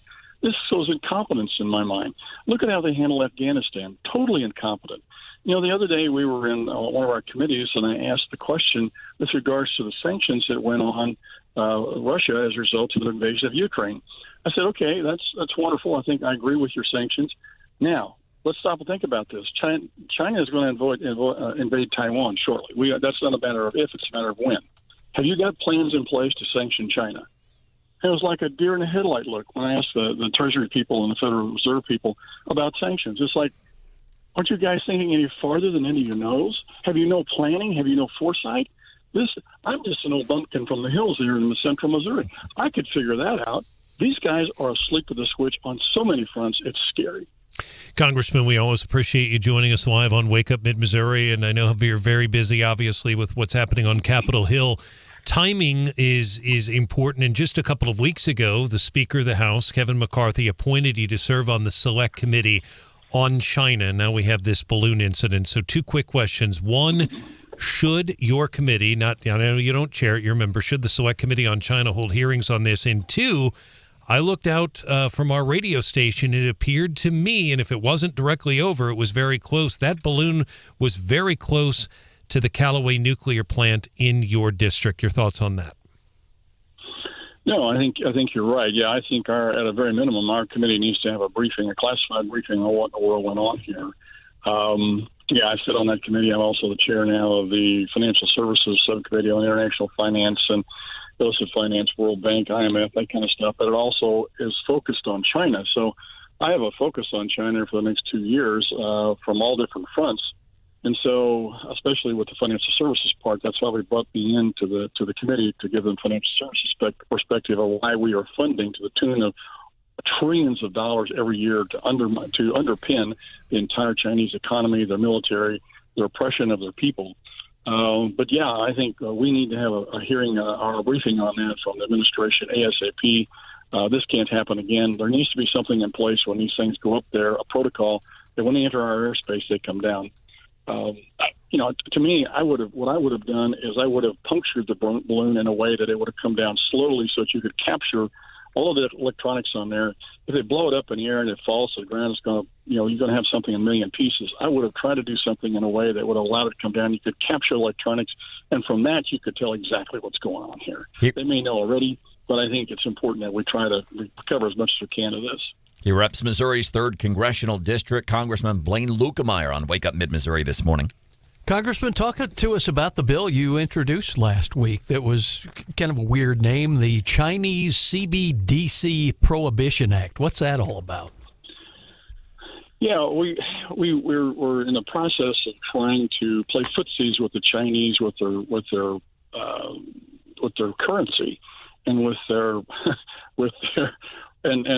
economy. And what I'm trying to do is pull back from that. It's the first step to try and pull back and don't do business with China at the currency level, at any kind of a level whatsoever, quite frankly. But this enables us to be able to begin to authorize, to begin to think about doing something different. See, the Chinese have their own digital currency, and what they do with that right now is use it to surveil their people. If we play games with them and we allow that digital currency to come to this country, suddenly now they could surveil us and whoever uses that and utilizes that currency. So this is just another way for them to get into our country, whether it's through trade, whether it's through us investing in their stock market, investing in their manufacturing. They've got 1,000 companies on our stock exchange, and we invest about $1 trillion a year into their stock market. We invest about $300 billion in manufacturing. $500 billion worth of trade deficit with them. We invest about $1.8 trillion into the Chinese economy. We are propping them up. For perspective, imagine if Ronald Reagan, sitting across the table from Gorbachev back in 1986, had to deal with Gorbachev in a way that we have, supported China. We would pour billions of dollars into the Russian economy, and he couldn't have weaned them off of that by doing what Reagan did. He forced Gorbachev to change his whole economic model away from his people and toward a military production of some sort. Where the Chinese, we're funding that farm right now. We are funding the line that's going to eat us at some point. This is asinine what we are doing. It's got to stop. Hopefully we can wake up the American people the fact that they get the pressure on their leadership to stop doing business with China. Congressman, I had a question for you. Just a simple southeast Missouri hillbilly to a central Missouri country bumpkin. Hillbilly to hillbilly. Yes, sir. I remember back a month ago, I was watching TV, and there's this old boy from Florida. He kind of looks like Pugsley Adams. I think he used to date teenagers. This weird guy. I think his name was Gates or something. He held your whole caucus up for a week. It wouldn't vote for the speaker. And I'm just thinking to myself, when I hear Blaine Luetkemeyer, he sounds like Central Missouri. He sounds like a successful, grown businessman. How's it going in a room with clowns like that? How y'all really getting along? Well, you have to understand Matt Gaetz. Matt, when he first got elected, he made the comment that he was there to become famous so he could be a famous congressman so he could get his own TV show. So if you understand, that's where he's coming from with everything he does. Well, as a child star from the Addams family, I'm sure he probably wants to get back in the game. Well, and if you look at his history, my goodness, he was indicted for sex trafficking. His parents built him a studio in their basement so he could make sure he could get his lines down, the way he presents himself on TV. I mean, I don't like to disparage my colleagues, but you asked the question, and I want to give you an honest answer. This guy is all about Matt Gaetz. He's not conservative. It's not about the country. It's about what he can do to get himself on TV and become famous. That's all it is. So how's everything going when you get in that room together? Well, we have to work with each other. Our margins are narrow, and so we've got to find a way to come to common ground on some things to be able to get his point of view to match with our point of view. He doesn't get everything he wants. Trust me, behind closed doors, he gets chastised a lot, but he does make some good points from time to time, and we work with him and some of the folks that are similar in thought process. But I think at the end of the day, in order to get things done, you have to be a team player. You have to be a part of a team and do things as a team. And when you do it by yourself and kind of be out front, you undermine the efforts of everybody. It's kind of like if you're a wide receiver on the team, and the quarterback calls a running play, and you go out there for a pass, you just screwed up the whole play because you missed your block, and now your runner is going to get tackled behind the line. So this is what happens whenever we don't have everybody on the same page. That's one of the things that happens, or if you try to work together, you get accused of being a rhino. Congressman Blaine Luetkemeyer here on the show. Anything else that you need to add before we let you go? Well, I flipped you guys on this morning. I got in the car about 6 o'clock this morning, and I was listening to you with regards to your digital currency discussion. So that falls right in my committee. We have a lot of discussions, a lot of presentations on it. I know with FTX, we've already had some investigations into it. We'll continue to do that. So if you'd love to discuss that issue sometime, and inform your listeners, we'd be glad to have that discussion. So, as a banker, you got any of that stuff, Congressman? I'm sorry? As a banker yourself, do you got any of that stuff? Absolutely not. That is more dangerous than going to Las Vegas, quite frankly. I think, as we get into the discussion, I think I think we're in the beginning stages of this. I think you'll see a lot of stuff go on over the next 5 years. I'm old enough to remember, Scott, whenever they brought out credit cards. And you start out with credit cards, there's about 100 of them, and now it's winnowed down to about 4 or 5. And I think that's what you'll see with crypto. And I think you'll see crypto divided into two different kinds. There'll be kind that is stable coins, which is reserved against, and you'll find the other kind, which is basically I think it's a commodity. I think it's an investment that you just roll the dice on. And I think you'll wind up with two. But we're in the beginning stages of this, and we'll see how it shifts out. You already see a lot of companies coming and going in this space. And there's going to be some more. This is just the tip of the iceberg of what's going to happen. But yeah, it's a very interesting space, and people who are doing this, buyer beware. All right, Congressman Blaine. There's limited amount of regulation on it. Blaine Luetkemeyer, we got to cut it off there. Thank you so much for your time on the show this morning. Always fun, guys. Take care. All right, we appreciate it. Coming up just a few minutes from now, Morning Bell Business News, a little twist.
Morning, 8:28 time for the Morning Bell Business News. Little twist only. Stephanie Bell can bring you. Stephanie is going to be back on Monday. The economy of a Super Bowl right now. The Chiefs and the Eagles.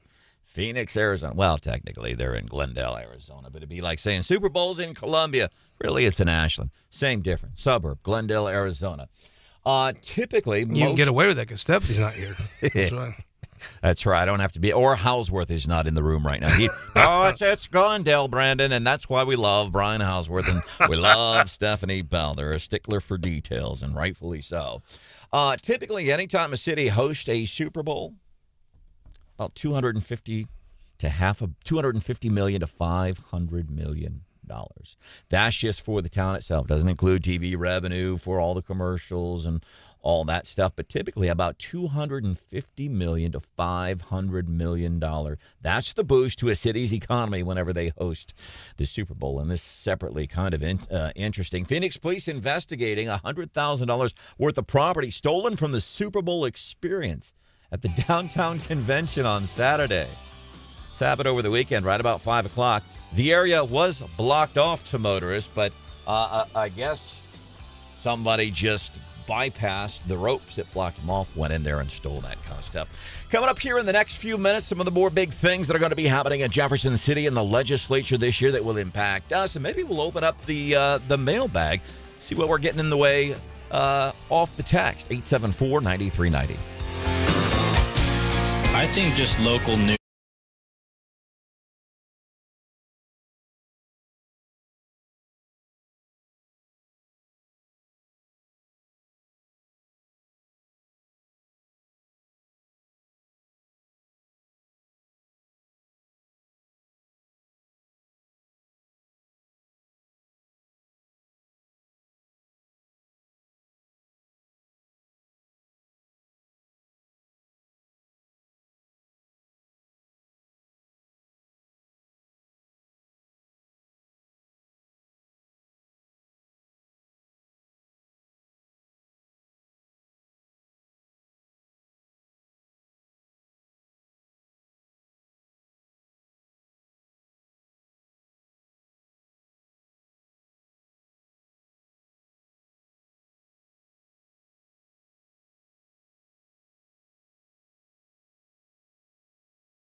be able to see this movie in its entirety, and you can see what they're trying to obstruct you from seeing. And you can judge for yourself, but you cannot have this conversation and exclude my voice from it. That is only fair. You have to answer the question, am I canceled or not? Then let's go. Thank you very much, and good night. And that was the mic drop. Dave Chappelle, it was prior to his The Closer coming out, and people wanted to cancel it because he had comedy about LGBTQ stuff. He had comedy about some things, and some people got triggered and found it offensive. And he's like, so don't let them cancel it. You watch this for yourself. See exactly what I'm doing. He said, number one, it's just comedy. Back up. It's just comedy. And the other thing he said, these people are trying to cancel it without even letting you decide, without letting you watch it and decide for yourself whether or not this is in poor taste. I love Dave Chappelle so much. I'm not just a new school Chappelle fan. Like some buddies of mine, now that he's kind of scraping with the LGBT community, I'm an old school. From the minute I saw Clayton Bigsby in the first Chappelle show, the Black White Supremacist, come on, I've been Chappelle old school. Love him. Black White Supremacist was a bit that he did on his Comedy Central show. It's this guy who was a white supremacist. Blind. He was blind. He was black. He didn't know that he was black. But that's what David did. He said, it was so funny. Yeah, here's comedy, and let's talk about it. Oh, and by the way, and if you get triggered by it, it's comedy. And people, well, words matter. It's comedy. My gosh, that's all it is. And was especially pleased to see that he won last night. Grammys he won for Best Comedy Performance. That was one I would have bet a week's Friday. I would have bet a week's worth of Hannah's salary. Seriously? Yeah, I all in, huh? You're all in, really. You're committed. I would have bet a week's worth of your salary that he wouldn't have won. And you would have been out a week's worth of your salary had I made that bet. Why don't you ever bet your own salary? Yeah, or you'd have been double up, Hannah. I mean, Chappelle came through for you. I bet producer Hannah, it's the sureness of what I'm betting on. For example, I have never lost ever in my life, in my entire career here on Wake Up Mid-Missouri. I've never lost $1 million bet, ever. So there's nice. the $1 million bet. Then there's the bet beyond that. If I'm wrong, I will walk down Missouri Boulevard in Speedos. It's a bet I've never lost. Thank God. Week's worth of Hannah's salary. We came this close, Hannah. I would have taken that bet Friday. There's no way that Dave Chappelle would have won. We got to come up with a Speedo bet now. No. And by the way, and there was another interesting. So Beyonce sets a record, more Grammys than anybody else. She beat some song producer or something like that. Another interesting win last night. Willie Nelson, the redheaded stranger. I seen on the internet here where he won for a country album, A Beautiful Time. Love Willie Nelson. When Willie Nelson and Dave Chappelle are both winning awards, now that award show might be all right. It's been a good night. And then it's for some perspective. I was asking Hannah, because I think you know the answer to this already. People say, did you watch the Grammys last night?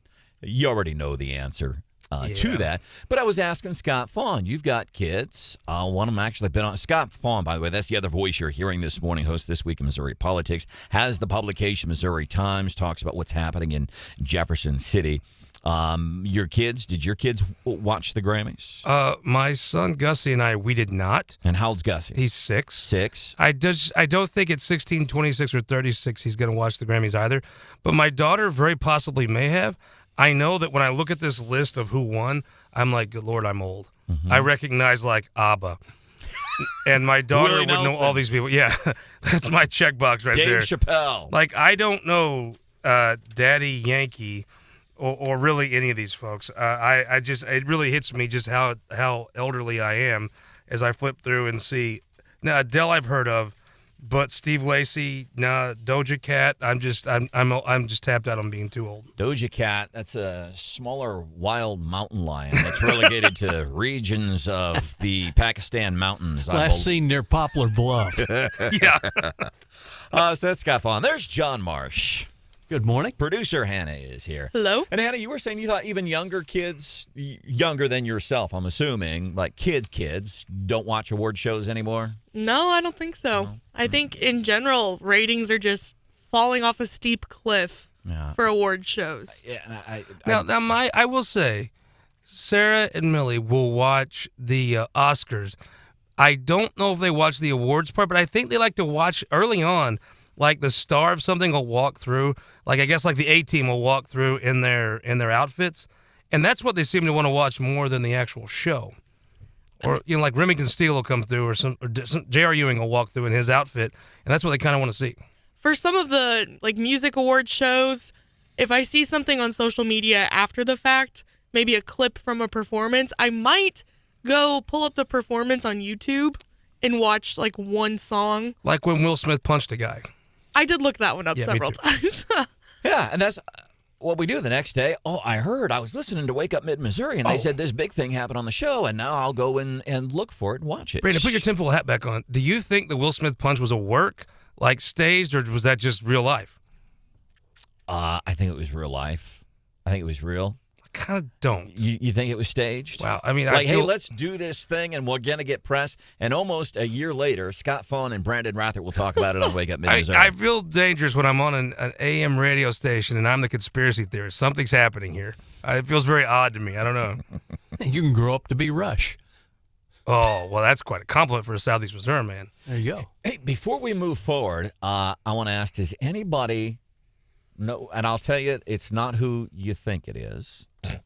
But does anybody know who this is?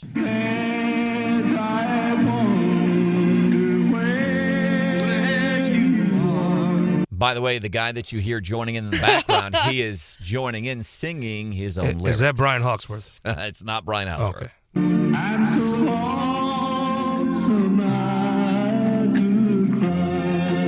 So we all know the song, I'm So Lonesome I Could Cry. Yeah. Did Gary Nolan start early? Yeah, we all know the song. Is that Brian Anson? It's Terry Bradshaw. Oh, wow. That's awesome.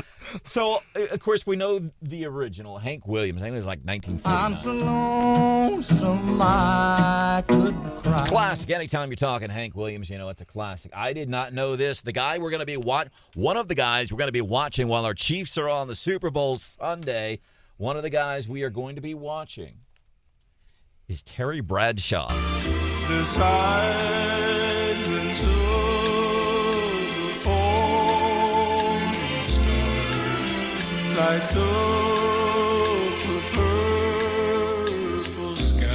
It's Terry Bradshaw. He's good.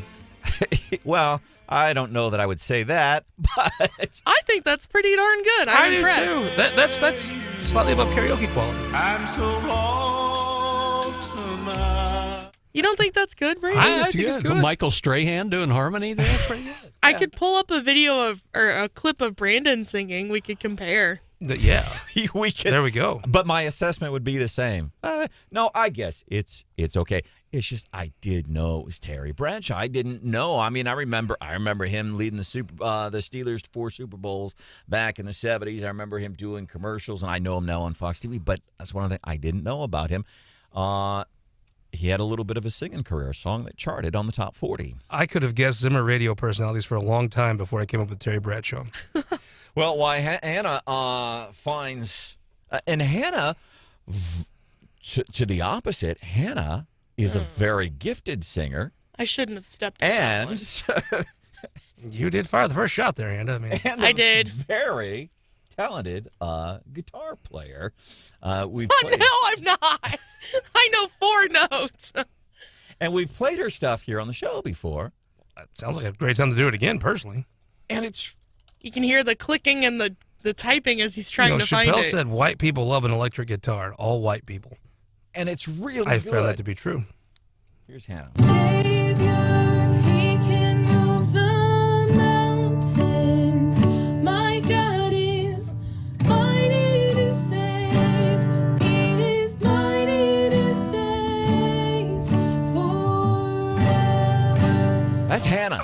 Hannah, I got to say, that is church quality. Now, maybe not Sunday morning, but that's definitely Sunday evening service quality. Yeah, Wednesday maybe. Yeah, Wednesday for sure. Oh, yeah. That's the highlight on a Wednesday night service. The guitar skills are not quite there, but here's Brandon. No Billy Joe, but she taught her uptown girl and I'm in it together. Now I know she can tell her how you love. It's Olivia Rodrigo. You know, Brandon, after hearing that, I think you should give Terry Bradshaw props right now.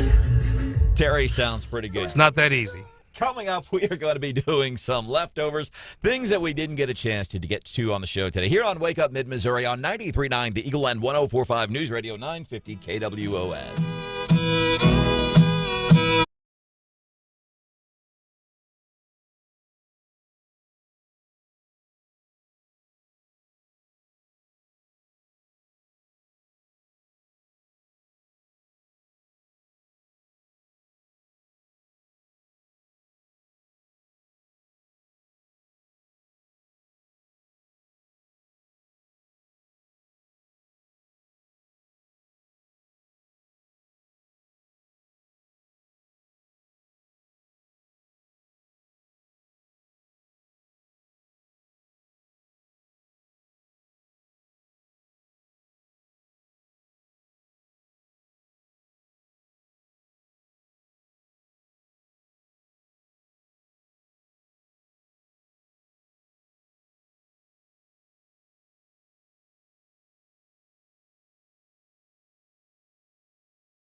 Here's a big old serving of leftovers.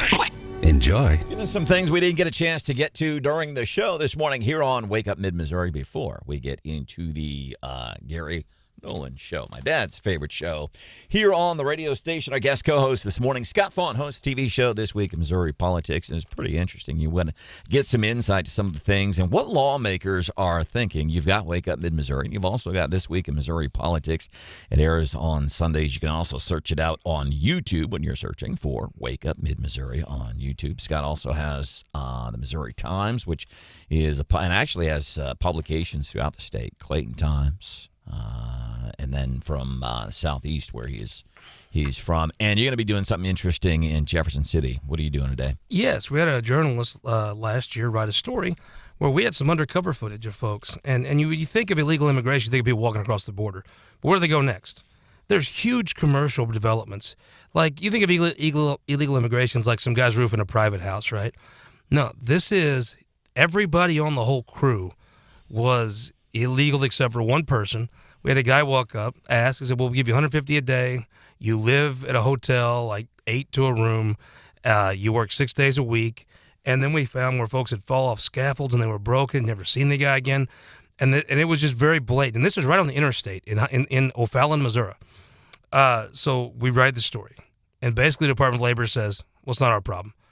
So I get the governor on my television show. He says, well, yeah, call the Department of Labor. It's their problem.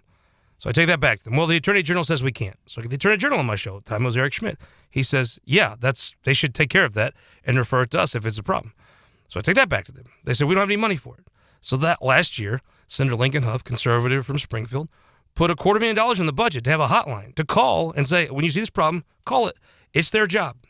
So Representative Jim Murphy, who helped file that legislation and get the ball started, asked me to come testify in the committee of how this problem came to my attention and what happened.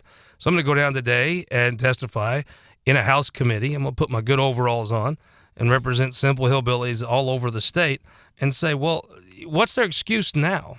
The truth is the Department of Labor is just basically flipping off the state legislature. And I reckon they probably aren't asking the governor's permission. So we may ask who's in charge of the Department of Labor. So the Department of Labor, that's one of the big. So today you're going to be testifying on that, or what you have learned. Mm-hmm. And I mean, there's a question to be like, well, who's doing anything about this? And I would say, who isn't doing anything about this? I like it. By the way, former Congressman Billy Long, he's guest co-hosting this morning. And if we would have done a listener mailbag this morning, we would have gotten to his text, which said, I hope you fumigate the studio before I come in tomorrow with Scott Fawn having been in there. Well, I hope you crack the window tomorrow for all the hot air that's going to be in here. Billy Long here tomorrow. I love listening to Billy talk. He's great. He could be reading Stephanie's favorite recipe for fruitcake, and he'd make it entertaining. Marsh, what you got for leftovers? Hey, they caught the guy who robbed the credit union. Allegedly robbed the credit union. 28-year-old Jefferson City man Trey Connor. He was the guy accused of robbing River Region Credit Union in Jefferson City back on January 19th. Said he was a guy wearing all dark clothing and a ski mask, jumped on the counter and said, take me to the vault, and then ran from the place. SWAT team got him. He's now facing charges. Clearance rate, according to the FBI on bank robberies, it's like 60%. So 60% of the folks, when they try robbing a bank, 60% of the time they get caught. Average take, I think last I read, is like $4,300. And I always want to, because they don't make those stats available. And John, I know this is as a journalist who's been doing this here in mid-Missouri for a lot of years, you would have asked, but they never say, like, how much did they take from y'all? What was the take?